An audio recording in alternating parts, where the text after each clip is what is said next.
സംസ്ഥാനത്തെ തെരഞ്ഞെടുപ്പുകളിലെല്ലാം തന്റേതായ കൈമുദ്ര പതിപ്പിച്ചിട്ടുള്ള നേതാവാണ് പ്രതിപക്ഷ നേതാവ് വി.ഡി. സതീശൻ.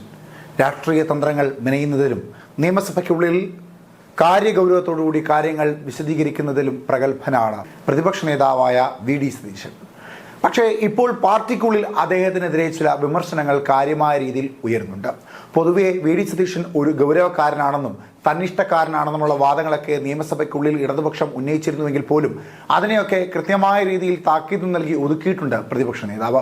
എന്നാൽ ഇപ്പോൾ പാർട്ടിക്കുള്ളിൽ നിന്ന് തന്നെ അദ്ദേഹത്തിനെതിരെ രൂക്ഷമായ വിമർശനങ്ങളും ആരോപണങ്ങളും ഉയർന്നിരിക്കുകയാണ്. പാർട്ടിക്ക് ബദലായി ഒരു സമാന്തര സംവിധാനം തയ്യാറാക്കിയെടുക്കുന്ന നേതാവായി മാറിയിരിക്കുന്നു പാർട്ടിക്കുള്ളിൽ പ്രതിപക്ഷ നേതാവ് വി.ഡി. സതീശൻ. പ്രതിപക്ഷ നേതാവ് വി.ഡി. സതീശൻ സമാന്തര രാഷ്ട്രീയ പ്രവർത്തനമാണ് നടത്തുന്നത് എന്ന് കെ.പി.സി.സി യോഗത്തിൽ നേതാക്കളുടെ രൂക്ഷ വിമർശനം ഉയർന്നിരിക്കുകയാണ്. തദ്ദേശ തെരഞ്ഞെടുപ്പുമായി ബന്ധപ്പെട്ട മുന്നൊരുക്കങ്ങളിൽ പ്രതിപക്ഷ നേതാവ് നടത്തുന്ന ഇടപെടലുകൾക്കെതിരെയാണ് ഈ കടുത്ത വിമർശനങ്ങൾ ഇപ്പോൾ ഉയർന്നു വന്നിരിക്കുന്നത്. കേരള പ്രദേശ് കോൺഗ്രസ് കമ്മിറ്റിയുടെ അധികാരത്തിൽ കൈകടത്തുന്നു എന്നും ജില്ലകളുടെ ചുമതലയുള്ള നേതാക്കളെ അറിയിക്കാതെ തീരുമാനമെടുക്കുന്നു എന്നതുമാണ് ഉയർന്ന പ്രധാന വിമർശനം. അതായത് ഒരു ഭാഗത്ത് ഇടതുപക്ഷം തകർന്നടിയുവാനുണ്ടായ ഏറ്റവും പ്രധാനപ്പെട്ട കാരണങ്ങളിലൊന്ന് പാർട്ടിയും ഘടകകക്ഷികളും പാർട്ടിക്കുള്ളിലെ നേതാക്കന്മാരും എല്ലാം പിണറായി വിജയൻ എന്ന ഏകരൂപത്തിലേക്ക് ഒതുങ്ങിപ്പോകുന്നു എന്നുള്ളതാണ് എങ്കിൽ അത്തരത്തിലൊരു സ്ഥാനം കയ്യേറുവാനുള്ള ശ്രമമാണ് പ്രതിപക്ഷ നേതാവ് വി.ഡി. സതീശൻ നടത്തുന്നത് എന്ന ആരോപണമാണ് പാർട്ടിക്കുള്ളിൽ നിന്ന് ശക്തമായി ഉയർന്നുകൊണ്ടിരിക്കുന്നത്. കെ.പി.സി.സി അയച്ച സർക്കുലറിന് പുറമെ പ്രതിപക്ഷ നേതാവ് വി.ഡി. സതീശൻ ഡി.സി.സികൾക്ക് നൽകിയ നിർദ്ദേശങ്ങളാണ് വിമർശനത്തിന് വഴിവെച്ചത്.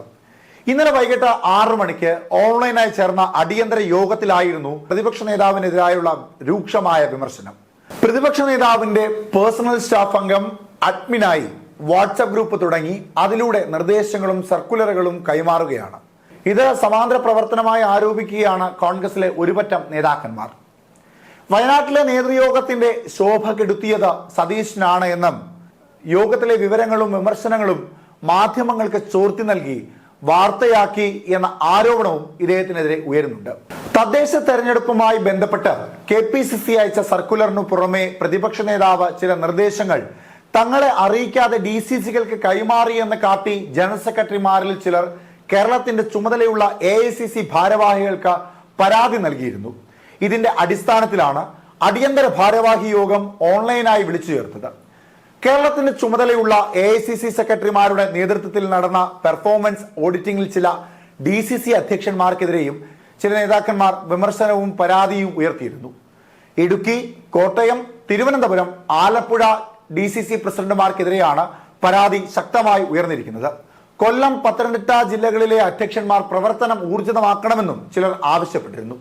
അതേസമയം വയനാടിന്റെ ക്യാമ്പിന്റെ അന്തസ്സത്ത പ്രതിപക്ഷ നേതാവ് തന്നെ കളഞ്ഞുവെന്നും പരിഭവങ്ങൾ മറന്ന് എല്ലാവരും ഒരുമിച്ച് പോകണമെന്നും പ്രസംഗിച്ച ആൾ തന്നെ അതിന് തുരങ്കം വെച്ചുവെന്നും കെ.പി.സി.സിയുടെ പ്രവർത്തനങ്ങളിൽ ഏകപക്ഷീയമായ മേൽക്കൈ നേടാൻ പ്രതിപക്ഷ നേതാവ് ശ്രമിക്കുന്നുവെന്നും നേതാക്കൾ വിമർശിക്കുന്നു.